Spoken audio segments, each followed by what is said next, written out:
नमस्कार दोस्तों, स्वागत है आपका अपना चैनल शिक्षा दर्शन पर। प्यारे दोस्तों, आज इस सेशन में हम लोग फिजिक्स का एक इम्पोर्टेंट चैप्टर ध्वनि यानी साउंड का ऑब्जेक्टिव सोल्व करेंगे विथ न्यूमेरिकल। हम लोग पिछले वीडियो में दोस्तों ध्वनि का सब्जेक्टिव में देखे थे हम लोग। उसका ध्वनि की प्रवृत्ति क्या होता है, ध्वनि का टाइप क्या होता है, कितना से कितना आवृत्ति वाले ध्वनि को क्या बोलते हैं, वो सारे जो ध्वनि के बारे में इंपॉर्टेंट पॉइंट है उसको हम लोग डिस्कस किए थे। आज हम लोग ध्वनि का ऑब्जेक्टिव सोल्व करेंगे यूथ कंपटीशन बुक से। इस बुक में दोस्तों रेलवे संबंधी जितना भी एग्जाम होती है, group D, NTPC, ALP, RRB JEE, paramedical, RPF constable, SI आदि जितना भी एग्जाम है उसमें चैप्टर वाइज संकलन है। तो इसमें इस बुक का भाग बना स्टार्ट किए थे। इसमें लगभग 6 चैप्टर कंप्लीट कर लिए हैं दोस्तों। ये 7वां चैप्टर है ध्वनि साउंड। तो चलिए ध्वनि को स्टार्ट करते हैं। देखिए, ध्वनि साउंड के बारे में हम लोग पिछले वीडियो में अच्छा से डिस्कस किए हैं। चलिए आज ऑब्जेक्टिव बनाएंगे। इससे पहले आपसे अनुरोध है कि आप इस चैनल पर नए हैं तो चैनल को सब्सक्राइब करें, वीडियो को लाइक करें और इसी चैनल शिक्षा दर्शन के नाम से टेलीग्राम चैनल है दोस्तों, उसमें ज्वाइन करें। उसमें पीडीएफ और वीडियो के लिंक वगैरह सेंड किया जाता है। तो चलिए शुरू करते हैं फर्स्ट क्वेश्चन से। कह रहा है किसी ध्वनि तरंग की आवृत्ति भी, यानी कि आपको दोस्तों फ्रीक्वेंसी बता दिया कि फ्रीक्वेंसी भी है और आवर्तकाल टी है, तो इसके बीच का संबंध क्या होगा। यानी कि आपको फ्रीक्वेंसी दे दिया और क्या दे दिया, आवर्तकाल दे दिया। तो कह रहा है कि इसके बीच का संबंध क्या होता है। तो दोस्तों ध्वनि यानी साउंड, प्रकाश यानी लाइट, इन दोनों को समझने के लिए आपको तरंग जो चैप्टर है, जो 6 नंबर चैप्टर जो हम तरंग पढ़े हैं हम लोग, उसको आपको अच्छा से देखना पड़ेगा। क्योंकि तरंग ही जो है वो डिवाइड होकर क्या बनता है, एक क्या बनता है, ध्वनि बनता है और दूसरा बनता है प्रकाश। और कौन से ध्वनि बनता है, तो अनुदैर्घ्य तरंग जो है दोस्तों ध्वनि बन जाता है और अनुप्रस्थ तरंग बन जाता है प्रकाश। तो ध्वनि और प्रकाश की उत्पत्ति जो हुआ है वो तरंग से हुआ है। तो आप तरंग जो है पिछले वीडियो को देखिए अच्छा से, और देखने के बाद इसको देखिएगा तो आपको ज्यादा समझ में आएगा। लेकिन चलिए शुरू करते हैं, इसका ऑब्जेक्टिव बनाते हैं। तरंग जो है बेसिक है दोस्तों प्रकाश और ध्वनि चैप्टर का। तो चलिए कह रहा है कि इसमें फ्रीक्वेंसी और आवर्तकाल दोनों में कह रहा है कि क्या रिलेशन होगा फ्रीक्वेंसी और आवर्तकाल में।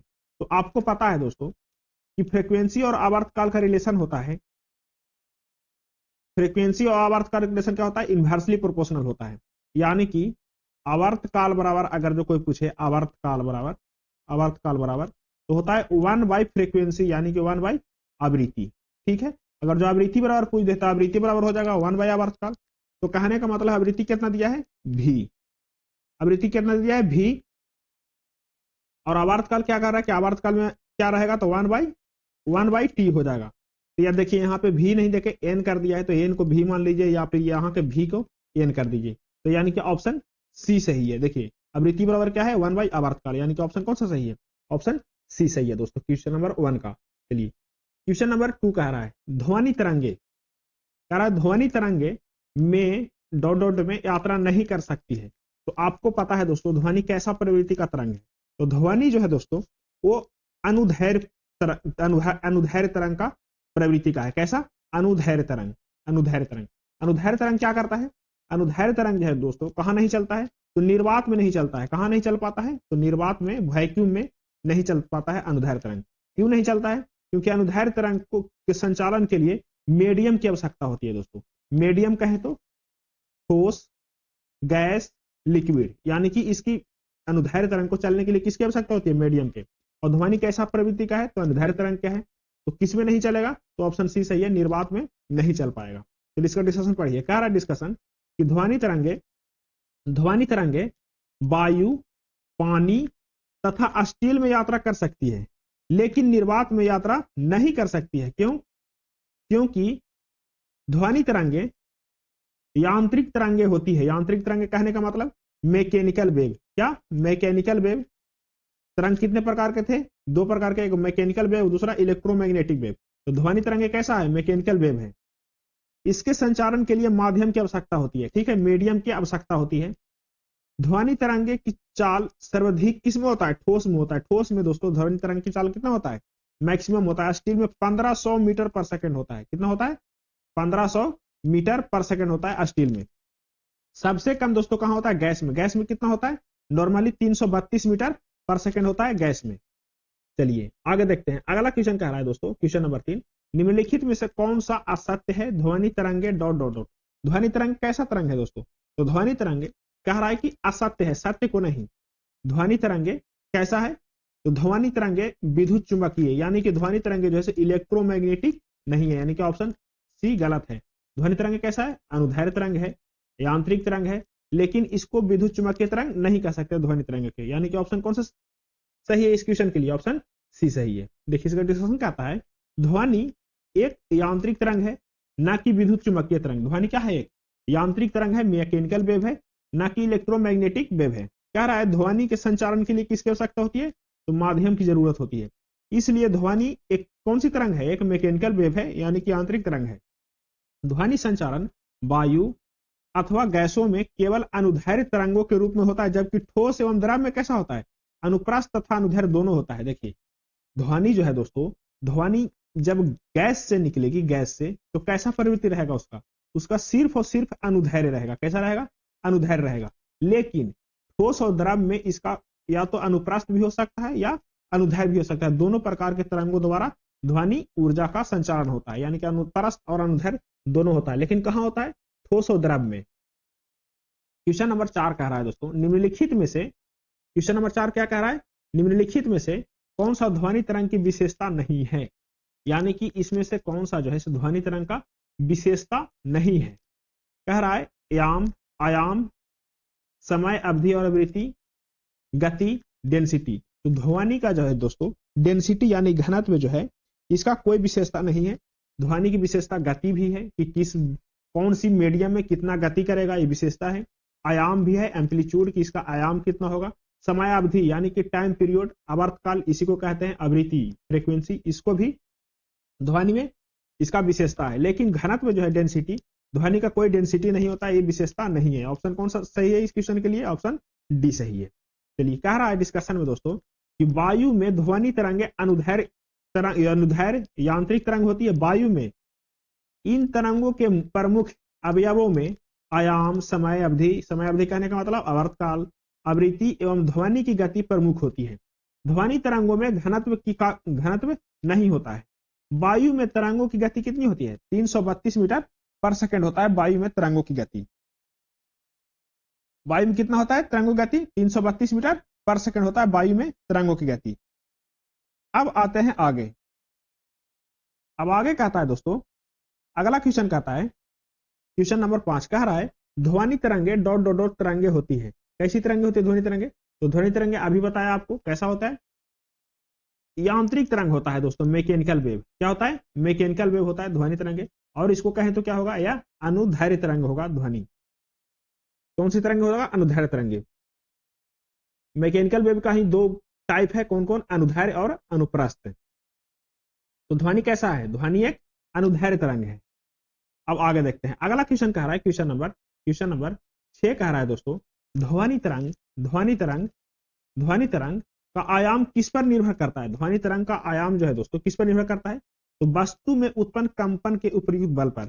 यानी कि जो ध्वनि में आयाम है दोस्तों, आयाम एम्पलीट्यूड, वो किस पर निर्भर करेगा? निर्भर करेगा कि वस्तु में कितना कंपन हुआ।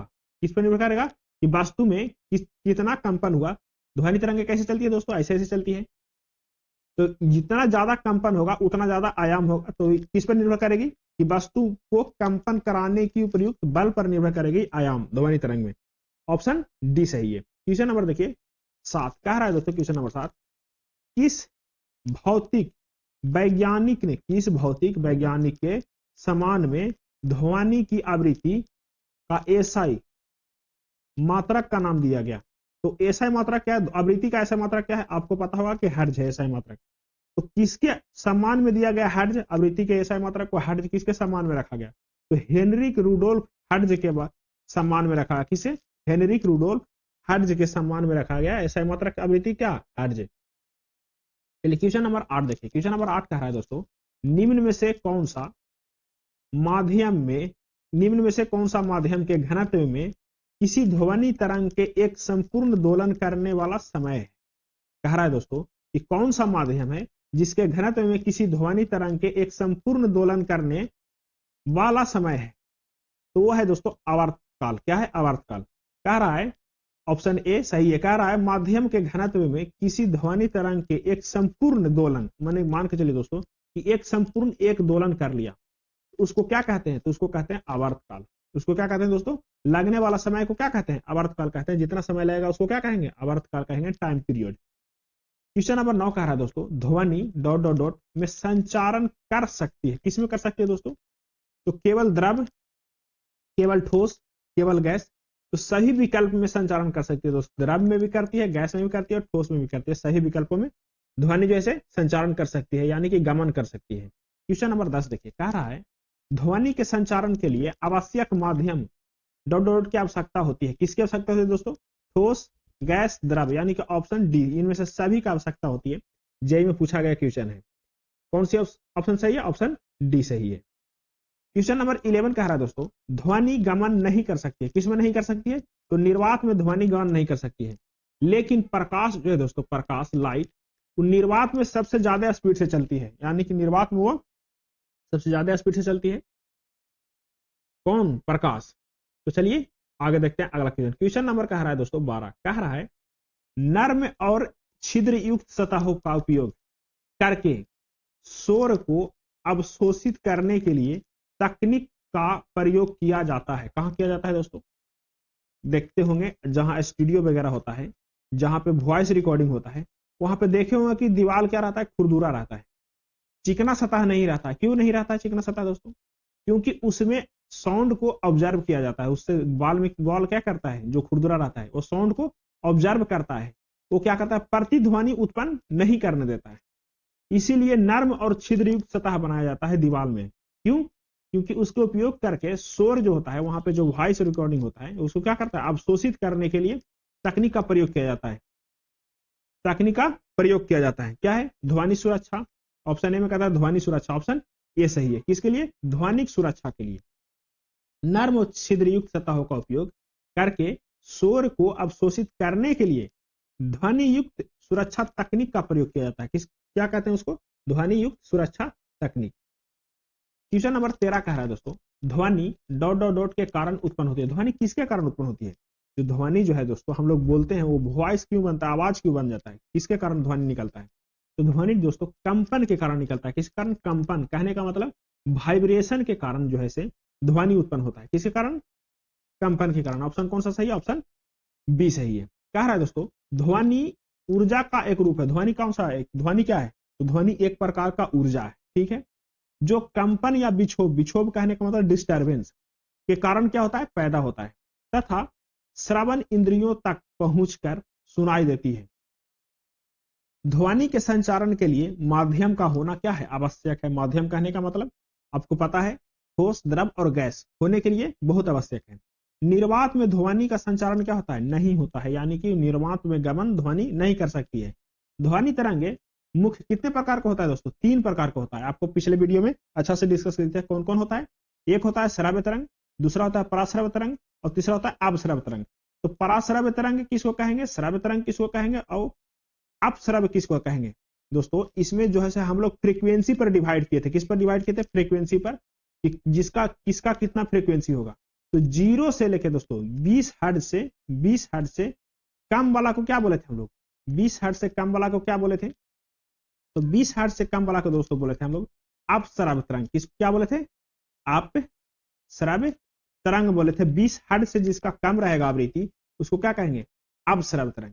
अब दोस्तों और क्या बोले थे कि 20 हर्ट्ज से 20,000 हर्ट्ज तक रहेगा। कितना हर्ट्ज तक रहेगा? 20 हर्ट्ज से 20,000 हर्ट्ज तक। 20 हर्ट्ज से 20,000 हर्ट्ज तक उसको क्या बोले थे? 20 हर्ट्ज से 20 हर्ट्ज से 20,000 हर्ट्ज, 20,000 हर्ट्ज तक रहेगा, उसको क्या बोलेंगे दोस्तों? उसको श्रव्य तरंग बोलेंगे। उसको श्रव्य तरंग बोलेंगे। अब आ गया 20,000 हर्ट्ज से ऊपर वाला को। 20,000 हर्ट्ज से ऊपर वाला, ऊपर वाला कहने का मतलब ज्यादा वाला को, उसको क्या बोलेंगे दोस्तों? उसको बोलेंगे पराश्रव्य तरंग। क्या बोलेंगे उसको? पराश्रव्य तरंग बोलेंगे, ठीक है। ये क्या हो गया? 3 प्रकार के ध्वनि हो गया। किससे हम डिवाइड किए? तो आवृत्ति से डिवाइड किया गया है।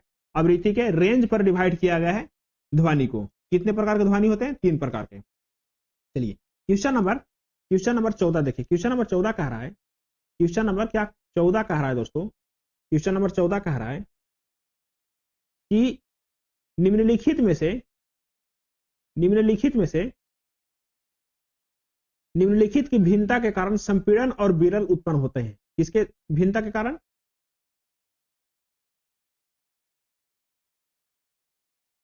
निम्नलिखित के भिन्नता के कारण, निम्नलिखित के भिन्नता के कारण, निम्नलिखित के भिन्नता के कारण संपीड़न और विरल उत्पन्न होते हैं। तो किसके कारण होता है दोस्तों? ऑप्शन सी सही है, हवा के दबाव के कारण। आपको हम देखे थे पिछले वीडियो में, क्या देखे थे कि ध्वनि कैसे चलता है। तो ध्वनि जो है दोस्तों, मान के चलिए कि यहाँ एक सोर्स है, क्या है यहाँ से? सोर्स है। यहाँ से क्या निकला? आवाज निकला। तो ध्वनि कैसे चलेगा दोस्तों? जैसे ही आवाज निकलेगा तो यहाँ पे जो मौजूदा कण है उसको क्या करेगा? उसको कंप्रेस करेगा। क्या करेगा? उसको कंप्रेस करेगा, दबाएगा। तो इसको कह देंगे हम लोग संपीड़न। क्या कहेंगे? संपीड़न। और इसको दबाएगा दोस्तों तो यहाँ पे क्या हो जाएगा? गैप हो जाएगा यहाँ पे, मतलब कि यहाँ पे क्या हो जाएगा? कण की संख्या कम जाएगा, यहाँ डेंसिटी कण का कम जाएगा। इसको कहेंगे, इसको कहेंगे विरल। क्या कहेंगे इसको? विरल। यही करता है दोस्तों, यहाँ पे क्या करेगा? संपीड़न करेगा, यहाँ पे विरल होगा, फिर यहाँ पे संपीड़न होगा तो यहाँ पे विरल होगा। ऐसे ही करते करते ध्वनि कहाँ चला जाएगा? आगे चला जाएगा। इसको क्या कहते हैं? संपीड़न और विरल। तो कहाँ होता है? हवा के दबाव के कारण होता है। किसके कारण? हवा के दबाव के कारण। ऑप्शन कौन सा सही है? ऑप्शन सी सही है। चलिए इसका डिस्कशन कहता है दोस्तों, जब किसी ध्वनि स्रोत, ये ध्वनि स्रोत माने सोर्स से वायु में ध्वनि उत्पन्न की जाती है तो यह ध्वनि वायु में तेजी से गति करती है। क्या करती है? वायु में तेजी से गति करती है। तब वायु में क्या होता है? वायु में संपीड़न तथा विरलीकरण की एक श्रेणी बन जाती है। कहीं पे संपीड़न, विरल, संपीड़न, विरल का एक क्या बन जाता है? मान के चलिए कि यहां से क्या निकल रहा है? आवाज निकल रहा है यहां से, तो यहाँ पे संपीड़न होगा तो यहाँ पे विरल, यहाँ पे संपीड़न, यहाँ पे विरल, यहाँ पे संपीड़न, यहाँ पे विरल, यानी कि एक श्रेणी बन जाती है संपीड़न और विरल का। यही संपीड़न तथा विरल ध्वनि तरंग बनाते हैं। क्या बनाते हैं? ध्वनि के तरंग बनाते हैं, जो माध्यम वायु से होकर संचारित होती है। संपीड़न उच्च दाब के क्षेत्र को कहा जाता है। देखिए, जहां पे डेंसिटी ज्यादा हो जाएगा, जहां पे प्रेशर ज्यादा होगा, उसको क्या कहेंगे? संपीड़न कहेंगे। और विरल निम्न दाब है, यानी कि जहां पे डेंसिटी कम हो जाएगा, जहां पे प्रेशर कम हो जाएगा, उसको क्या कहेंगे? विरल कहते हैं। अतः हवा में दबाव की भिन्नता के कारण संपीड़न तथा क्या होता है? विरल होता है। यानी कि हवा में जब दबाव की भिन्नता हो जाती है दोस्तों, जहां पे दबाव ज्यादा हो जाएगा उसको संपीड़न, जहां पे दबाव कम होगा उसको विरल कहते हैं। चलिए क्वेश्चन नंबर 15 कह रहा है दोस्तों, ध्वनि की तीव्रता मापी जाती है। देखिए, ध्वनि की तीव्रता जैसे किस में मापा जाता है? तो ध्वनि की तीव्रता हम पिछले वीडियो में देखे थे, वो डेसिबल में मापा जाता है दोस्तों। किसमें? डेसिबल में मापा जाता है। और आपको बताए भी थे कि कितना ज्यादा डेसिबल वाला को, कितना से ज्यादा एक लिमिट है कि उससे ज्यादा डेसिबल अगर जो शोर होगा, तीव्रता होगी ध्वनि को, उसको क्या बोलेंगे? उसको क्या बोलेंगे? शोर बोलेंगे। शोर किसको बोलेंगे? जो मतलब कि हल्ला किसको बोलेंगे? तो शोर उसको बोलेंगे दोस्तों जिसका 80 डेसिबल से ज्यादा, 80 डेसिबल से ज्यादा तीव्रता होगी, उसको क्या कहेंगे? शोर बोलने लगेंगे। ठीक है। अब देखिए, कह रहा है दोस्तों क्वेश्चन नंबर 16, ध्वनि तरंग की आवृत्ति मापने का मानक इकाई क्या है? ध्वनि तरंग की आवृत्ति मापना है दोस्तों। तरंग की आवृत्ति मापिए या ध्वनि तरंग की आवृत्ति मापिए, उसको हम किस में मेजर करते हैं? हर्ट्ज में मेजर करते हैं। किस में करते हैं? हर्ट्ज में मेजर करते हैं ध्वनि तरंग की आवृत्ति को। क्वेश्चन नंबर दोस्तों, क्वेश्चन नंबर 17 देखिए। क्वेश्चन नंबर 17 कह रहा है, क्वेश्चन नंबर 17 कह रहा है,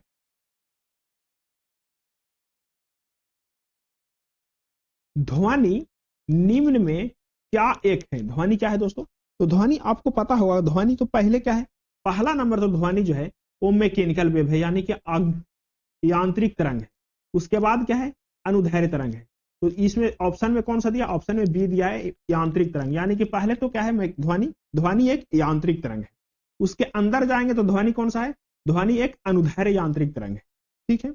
अनुदैर्ध्य यांत्रिक तरंगे कण के चलने से अनुदिश समांतर गति करता है। ये तीन माध्यमों में, अर्थात यानी कि ठोस, गैस और द्रव में चल सकती है। ध्वनि जो है दोस्तों कितने माध्यम में चलती है? तीन माध्यम में चलती है।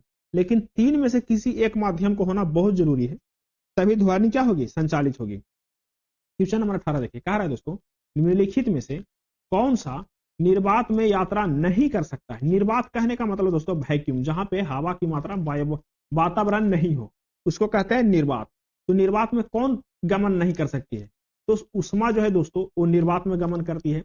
अल्ट्रावायलेट रे वो भी निर्वात में गमन करती है। फिर प्रकाश वो भी निर्वात में गमन करती है। वो जीता जागता उदाहरण है, जो सूर्य का प्रकाश आती है वो वायु अंतरिक्ष, वहां से तो क्या वो निर्वात से ही होकर आती है। ठीक है।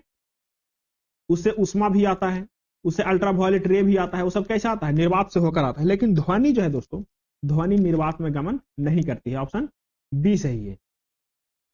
अब आपसे पूछेगा दोस्तों प्रकाश की चाल, ऐसे तो प्रकाश का जब चैप्टर पढ़ेंगे तो उसमें प्रकाश की चाल कैसे निकला है उसको भी बारे में डिस्कस करेंगे बारी बारी से। तो ऐसे अगर जो आपसे पूछ दे कि प्रकाश की चाल क्या होती है निर्वात में, प्रकाश की चाल निर्वात में, तो निर्वात में दोस्तों प्रकाश की चाल होता है 3 × 10⁸ मीटर पर सेकंड क्या होता है, प्रकाश की चाल होता है निर्वात में। अगर जो आपको कह दे दोस्तों कि निर्वात में ध्वनि की चाल क्या होती है, तो ध्वनि की चाल 0 मीटर पर सेकंड होता है, क्योंकि ध्वनि निर्वात में चलती ही नहीं है। क्वेश्चन नंबर 9 देखिए, क्वेश्चन नंबर 19 देखिए, 19 नंबर क्वेश्चन कह रहा है जब ध्वनि हवा के माध्यम से गुजरती है तो हवा के कण डॉट डॉट होते हैं, क्या हो जाते हैं दोस्तों, जब हवा के माध्यम से ध्वनि गुजरती है तो कण क्या हो जाते हैं, तो कण में तरंग प्रसार की दिशा में कंपन करते हैं। कण क्या करते हैं, तरंग प्रसार की दिशा में कंपन करते हैं, यानी कि किस ओर ध्वनि जा रही है उसी दिशा में क्या करते हैं, कंपन करने लगते हैं दोस्तों। कैसा कंपन करते हैं, संपीड़न और विरल वाला कंपन करते हैं। संपीड़न किसको कहेंगे, जहां पे दाब होगा ज्यादा और जहां पे दाब कम होगा उसको क्या कहेंगे, विरल कहेंगे। ठीक है, यानी कि क्वेश्चन नंबर अब 20 देखिए, कह रहा है दोस्तों क्वेश्चन नंबर 20, ध्वनि डॉट डॉट डॉट एक रूप है जो सुनने की अनुभूति पैदा करता है। ध्वनि कैसा रूप है दोस्तों, कैसा ऊर्जा है, तो ध्वनि एक प्रकार के यांत्रिक ऊर्जा है दोस्तों। कैसा है, यांत्रिक ऊर्जा है जो एक प्रकार के सुनने की क्या होती है, अनुभूति पैदा करती है। क्वेश्चन नंबर देखिए 21, कह रहा है क्वेश्चन नंबर 21, हवा में ध्वनि तरंगे डॉट डॉट डॉट होती है। देखिए हवा में जो है दोस्तों ध्वनि तरंगे कैसी होती है, तो हवा में ध्वनि तरंग होती है अनुदैर्घ्य तरंग। कैसी होती है, अनुदैर्घ्य तरंग होती है हवा में। ठीक है, अगर जो कह दे कि ठोस और द्रव में, तो ठोस और द्रव में अनुदैर्घ्य और अनुप्रस्थ दोनों हो सकती है। क्या हो सकती है, दोनों हो सकती है ठोस में, ठोस और द्रव में। लेकिन अगर जो कहते हैं हवा में सिर्फ और हवा में, तो हवा में सिर्फ और सिर्फ अनुदैर्घ्य तरंग ही रहेगी ध्वनि। डिस्कशन कहता है दोस्तों, जब किसी माध्यम में तरंग की गति की दिशा माध्यम के कंपनों के करने की दिशा के अनुदिशित या समांतर होती है तो ऐसी तरंग को क्या कहते हैं, अनुदैर्घ्य तरंग कहते हैं। आपको अच्छा से बताए थे कि कैसे दिशा के समान में तरंग के कंपन होती है ध्वनि में, तो उसको क्या बोलते हैं, अनुदैर्घ्य तरंग बोलते हैं। अनुदैर्घ्य तरंग सभी माध्यम में उत्पन्न की जाती है। कौन कौन सी माध्यम है दोस्तों, ठोस द्रव और गैस, तीनों माध्यम में उत्पन्न की जाती है अनुदैर्घ्य तरंग। ये संपीड़न और विरल के रूप में संचारित होती है। वायु में उत्पन्न तरंगे, भूकंप तरंगे, स्प्रिंग में उत्पन्न तरंगे आदि सब कैसी तरंग है, तो अनुदैर्घ्य तरंग का एग्जाम्पल है, अनुदैर्घ्य तरंग का एग्जाम्पल है। चलिए आगे देखते हैं क्वेश्चन नंबर 22। क्वेश्चन नंबर 22 कह रहा है निम्नलिखित पर ध्वनि तरंग भ्रमण कर सकती है। किस पर ध्वनि तरंग भ्रमण कर सकती है दोस्तों, विभिन्न माध्यमों के भिन्न गति, विभिन्न माध्यमों के एक ही गति पर, तो गलत बात है। विभिन्न माध्यम, अगर जो माध्यम चेंज करेंगे दोस्तों तो इसको स्पीड भी चेंज हो जाएगा। ठोस में कुछ और स्पीड से चलेगा, द्रव में कुछ और स्पीड से, गैस में कुछ और स्पीड से। कह रहा है लकड़ी में 10 मीटर पर सेकंड, तो फिक्स नहीं है दोस्तों कि लकड़ी में 10 मीटर पर सेकंड से ही चलेगी। फिर कह रहा है एक ही माध्यम में भिन्न गति, तो एक माध्यम में एक ही गति होता है। इसके लिए ऑप्शन ए सही है दोस्तों, विभिन्न माध्यम में विभिन्न गति, यानी कि भिन्न भिन्न गति, यानी कि जैसा माध्यम वैसी गति होती है इसमें, यानी कि ऑप्शन इसके लिए कौन सा सही है, ऑप्शन इसके लिए ए सही है दोस्तों। कौन सा, ऑप्शन ए सही है। चलिए क्वेश्चन नंबर देखिए, क्वेश्चन नंबर देखिए दोस्तों, क्वेश्चन नंबर कह रहा है, क्वेश्चन नंबर आगे कह रहा है, क्वेश्चन नंबर, ध्वनि उत्पन्न होती है, ध्वनि उत्पन्न होती है। कैसे ध्वनि उत्पन्न होती है, तो ध्वनि उत्पन्न होने का मेन रीजन है दोस्तों, ध्वनि उत्पन्न होने का मेन रीजन है वस्तुओं में कंपन, यानी जहां पे कंपन होती है वहां पे क्या उत्पन्न होता है, ध्वनि उत्पन्न होता है दोस्तों। देखिए आप नहीं बोलेंगे, ठीक है, आप एक एग्जांपल लीजिए, मान के चलिए कि एक डोरी लिए, पतला सा डोरी, ठीक है, और उसके दो सिरों को अच्छा से टाइट कर दिए।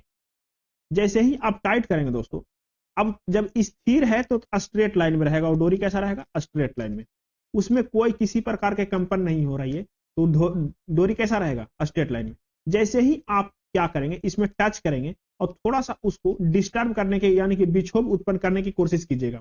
जैसे ही कोशिश करेंगे आप विक्षोभ उत्पन्न करने के लिए, तो उस डिस्टर्ब जो होगा दोस्तों, जब वाइब्रेट करने लगा तो भिन्न की आवाज निकालता है। क्यों निकालता है, क्योंकि ध्वनि उत्पन्न कर रहा है दोस्तों। जीता जागता एग्जाम्पल है, यहाँ क्या किया, यहाँ पे ध्वनि उत्पन्न हुआ। क्यों हुआ, क्योंकि जैसे ही डिस्टर्ब किए तो वहां पे कण में, वस्तुओं के जो कण है वहां पे, हवा में मोलिकुल्स है, उसमें क्या हो गया, डिस्टर्बेंस उत्पन्न हो गया, वह कंपन करने लगा तो वहां पे क्या उत्पन्न हो जाता है, वहां पे ध्वनि उत्पन्न हो जाता है। फिर कह रहा है कि ध्वनि उत्पन्न होती कैसे है, तो ध्वनि उत्पन्न वस्तु के कंपन होने से ध्वनि उत्पन्न होती है, यानी कि ऑप्शन कौन सा सही है, ऑप्शन डी सही है। चलिए क्वेश्चन नंबर 24 कह रहा है दोस्तों, निम्नलिखित में से किस माध्यम में ध्वनि नहीं जा सकती है। फिर से वही क्वेश्चन, तो इस्पात में जाएगी, वायु में जाएगी, दूध, दूध तो द्रव है तो उसमें भी जाएगी, लेकिन निर्वात में है ध्वनि, वह नहीं जा सकती है। ठीक है, अगला क्वेश्चन देख रहे हैं दोस्तों। अगला क्वेश्चन कह रहा है, क्वेश्चन नंबर कह रहा है 26। क्वेश्चन नंबर 26 कह रहा है दोस्तों, क्वेश्चन नंबर 26 कह रहा है, ध्वनि संचारण के समय माध्यम में कणों का उच्च घनत्व, यानी कि जहां पे डेंसिटी ज्यादा हो जाती है उसको क्या बोलते हैं, तो उच्च घनत्व वाले क्षेत्र को हम लोग संपीड़न बोलते हैं। क्या बोलते हैं दोस्तों, उसको संपीड़न बोलते हैं, जहां पे डेंसिटी क्या हो जाता है, ज्यादा हो जाता है। और जहां पे डेंसिटी यानी कि घनत्व कम हो जाता है दोस्तों, कम हो जाता है, उसको क्या बोलते हैं, उसको हम लोग बीरल बोलते हैं। क्या बोलते हैं, उसको बीरल बोलते हैं। ठीक है, जहां पे डेंसिटी ज्यादा हो जाएगा उसको संपीड़न, और जहां पे डेंसिटी कम हो जाएगा उसको बीरल बोलते हैं। अब आ गया ध्वनि चैप्टर का ही दूसरा टॉपिक है, ध्वनि तरंगों की आवृत्ति परिसर, यानी कि frequency range of sound wave. तो इसको हम लोग अगले वीडियो में देखेंगे, शॉर्ट रहेगा तो ज्यादा अच्छा रहेगा। तो चलिए यहां तक देखने के लिए, लास्ट तक बने रहने के लिए बहुत बहुत धन्यवाद। आप इस चैनल पर नया है तो इस चैनल को सब्सक्राइब करें, वीडियो को लाइक करें और कमेंट करके कुछ न कुछ बताने की कोशिश करें दोस्तों। जो कमी लगे तो आप बताएं, उसको सुधारने की कोशिश करेंगे। तो चलिए रहने देते हैं।